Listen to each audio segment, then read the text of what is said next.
doesn't know personally by now, Bruce Clay of bruceclay.com, Mike Green, who is the co-chair of the SES Advisory Board and Vice President of Content of SES, ClickZ, and Search Engine Marketing. Todd Friesen from, I can remember all that, yeah?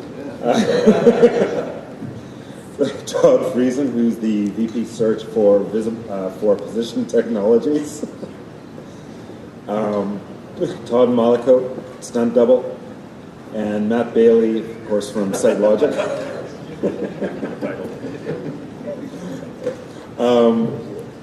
This is a roundtable panel discussion. I did consider for about 30 seconds to send out a note to everybody not to prepare slides, but I knew that Matt was the only one who actually might prepare a slide. I've seen Todd show up with a slide deck which consisted of his name and little else, and I figured pushing the envelope wouldn't work. So I'm not sure who has the microphone right now. Matt?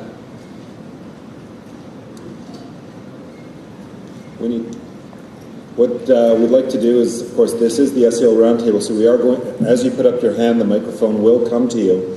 But I'm going to open up the discussion just with a couple of questions, just to get going and get everybody's feedback.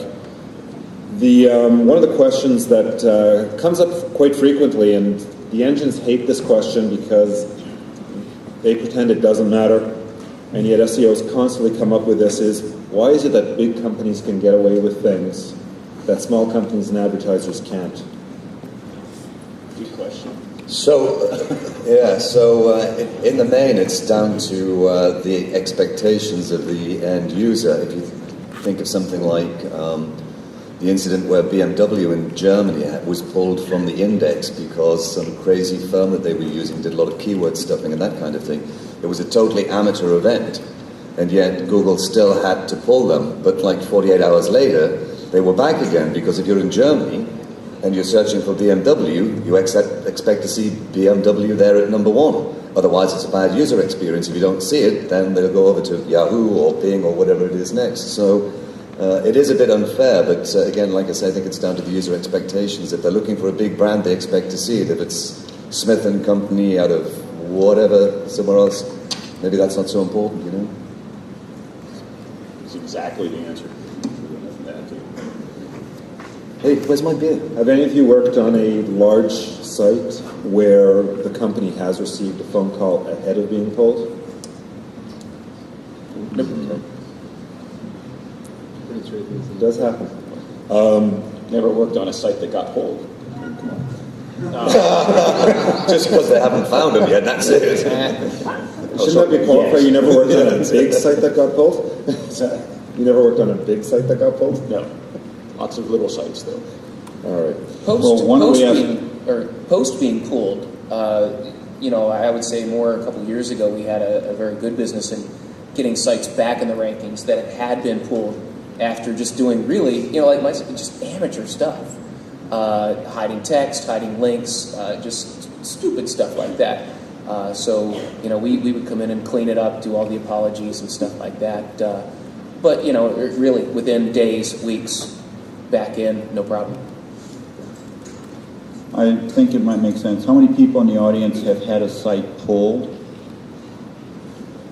You bad boys. Shame. How many of you knew you were doing something before it got pulled? You shameless people. Fair enough. It is an interesting thing, though. I mean, you talk about did you have a site pulled? There are lots of people who work in the affiliate space. I mean, Todd here did remarkably well in his old Black Hat days. Now he's whiter than snow. Until they all got pulled. Yeah, but I mean, if you're just working in the affiliate space and stuff like that, and there's no big brand to worry about, then you don't worry about putting your hand in the air and say, yeah, we got it pulled, and the following day I had another network with another 1 million fake links up there, that kind of thing. But when you are a big brand and a recognized brand, then that's when you've got to be a bit more careful, I think. We are going to move to open questions in a moment. If you have a question, put up your hand and away you go. Matt McGowan, who's marketing for SES, has the microphone. And room monitor. Yeah. He's been promoted.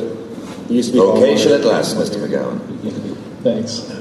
As far as big companies being able to get away with stuff, and then when they do get caught, recuperate really fast, do you think that that has to do with Google trying to keep those companies happy, or Google worrying about their own brand? Because I know a couple of months back, Jeremy Shoemaker wrote a post on making Google look stupid, how John Chow was doing stuff, and he thought that Google wanted to maintain its own image. And do you think that's their motivation, or do you think it has to do with the brands that, that they're basically promoting by including them in their search results? It's like Mike already said, it's about Google's user experience and what people expect to find.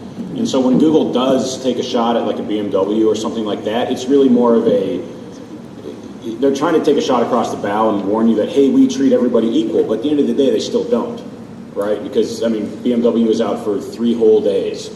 And when it came back, it still had all the hidden CSS. Everything was still there. So it's about what users want. It's not even about Google's brand in particular. It's about what the users are expecting to find in the search results. Because if they don't find it, they're going to go to Yahoo or Bing or wherever else to find what they're looking for. And if you think, Eric Schmidt said in an interview towards the end of last year, I think, about building a brand and creating a brand, that's where it is, that's what they're looking for, people actually creating brands and, the traffic that's going towards them. We had a session, you guys were on the panel, where halfway through the session, Matt Kutch stood up in the middle of the room and asked for the microphone because this similar question came up. And Matt basically indicated that there's a large section of major accounts that are dropped from the index, even if the entire account isn't. And it's very difficult to find out which ones are dropped or not dropped. There's no publicized list, but that his team doesn't really want to hurt the user experience, but they also don't want the spam in there when it shouldn't be there. So part of the penalty that Google can apply is partial blocking of large sites, even if not the entire site. Now, though, if you are a big brand, think about this for a second. BMW gets pulled for 3 days. Everybody writes about it. Everybody links to it. It's the biggest news in search at that point in time. BMW got itself about a gajillion brand new, awesome links from newspapers and all these great authority sites, and then they came back into the index in 3 days. So I'm not suggesting that you might want to risk it, but if you're a big enough brand, it might be a good way to get some links. Just don't be an amateur about it, though. Everything big brand that gets caught like BMW was, 1999 techniques, perhaps, like cloaked doorway pages. It was really, really, really amateur. And there's a fine line between IP delivery and cloaking, and between user experience optimization and cloaking, and between geo-targeting and cloaking. And That's it, guys. If you're going to get pulled for something really cool, not something really stupid, But I think that's the message, that if you're a large site, if you're a brand, you really don't even have to be doing that. No. You're going to be there for your name. You're going to be there for for some very specific products. In the news industry, you're going to be there, and you're expected to be there. There's really no reason to go overboard with these. And traditionally,